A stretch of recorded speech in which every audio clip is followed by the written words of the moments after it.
সাংবাদিকরা এইভাবে গ্রুপিং করেন তাহলে আপনাকে মরতে হবে। বিচার চাই, সাংবাদিকতার বিচার চাই। গাজীপুরে সাংবাদিক আসাদুজ্জামান তুহিনকে হত্যার প্রতিবাদে দেশজুড়ে মানববন্ধন করেছেন প্রিন্ট ও ইলেকট্রনিক মিডিয়ার সাংবাদিকরা।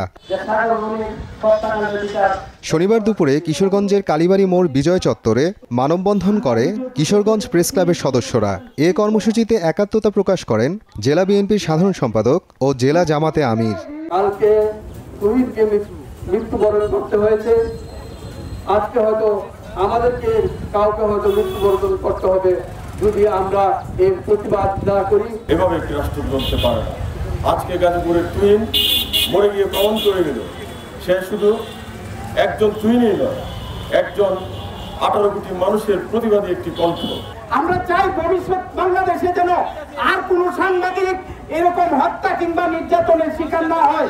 সকালে নরসিংদী প্রেস ক্লাবের সামনে মানববন্ধন করেন প্রেস ক্লাবের সদস্যরা।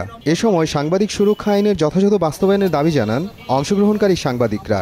সাগররুনি থেকে শুরু করে বর্তমান অবধি যেসব সাংবাদিক হত্যার শিকার হয়েছে, নিপীড়নের শিকার হয়েছে, নির্যাতনের শিকার হয়েছে, কারো বিচার হইতে আমি দেখি নাই। কতগুলো লাশ পড়লে বাংলাদেশে আমরা স্বাধীন রাষ্ট্র হিসেবে এই বাংলাদেশকে ফিরে পাব। আমি এই তুহিন হত্যাকাণ্ডের তীব্র নিন্দা ও তাদের গ্রেপ্তার দাবি করছি। দুপুরে গাইবান্ধা শহরের ডিবি রোডের কাচারি বাজার সড়কে বিক্ষোভ সমাবেশ করেন গাইবান্ধা প্রেস ক্লাবের সদস্যরা। একজন মানুষ, পরিশ্রমী মানুষ, একটি চাঁদাবাজির ঘটনা ভিডিও করছিলেন, সেটি তার মাধ্যমে গণমাধ্যমে পাঠাবার জন্য। সেখানে কি ঘটলো?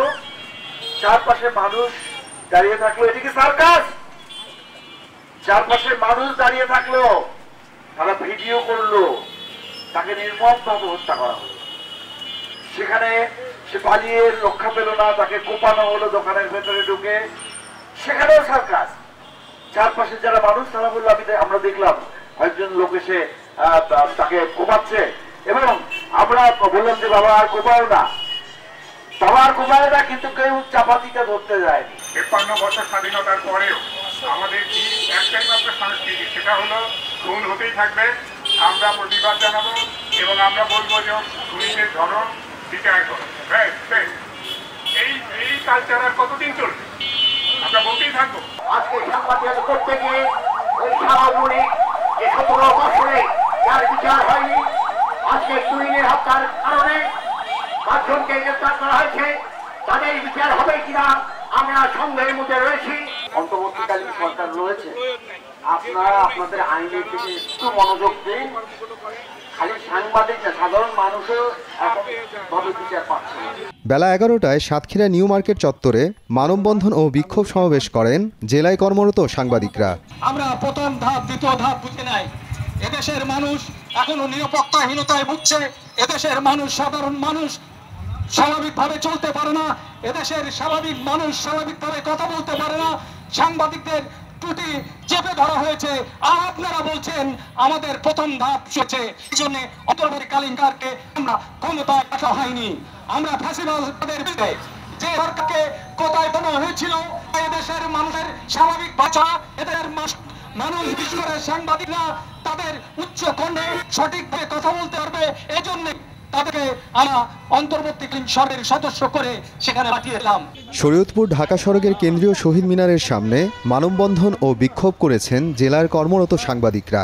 দেশ পরিবর্তন হয়েছে আমরা বলছি, কিন্তু সেই ক্ষেত্রেও কিন্তু সাংবাদিকরা নিরাপদ না, তা কিন্তু গাজীপুর আমাদের প্রমাণ করে। প্রশাসনের কাছে আমাদের জোরালো দাবি থাকবে, যারা এই হত্যাকাণ্ডের সাথে জড়িত, ইতিমধ্যে বেশ কয়েকজনকে আইনশৃঙ্খলা রক্ষাকারী বাহিনী আটক করেছে।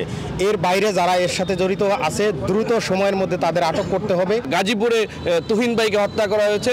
এখন আমাদের যে পরিবার পরিজনরা আছে, তারা আসলে আমাদেরকে এই পেশায় আসতে বাধা দিচ্ছে যে আসলে তোমাদের জীবনের যেহেতু নিরাপত্তা নাই, তাহলে তোমরা দেশের জন্য, দশের জন্য কিভাবে তোমরা আসলে কাজ করবা। এই সরকারের আমলে অন্তত পক্ষে আমাদের এই নিরাপত্তা নিয়ে কাজ করার যে সুযোগটি, সেটি তৈরি করার আহ্বান জানাচ্ছি। সাংবাদিক যে আমাদের কাজগুলো করে দেয়, আমাদের যে তথ্য চিত্রগুলো তুলে দেয়, এটা থেকে জানি তারা স্ব ইচ্ছায় এবং তারা তাদের দায়িত্ব কর্তব্য ঠিকঠাক মতো পালন করতে পারে, কখনো যেন আর ভয় না পায়। বিগত সময়ে দেখেছি সাগররুনি হত্যা হয়েছে এবং অসংখ্য যে সাংবাদিক হত্যা হয়েছে।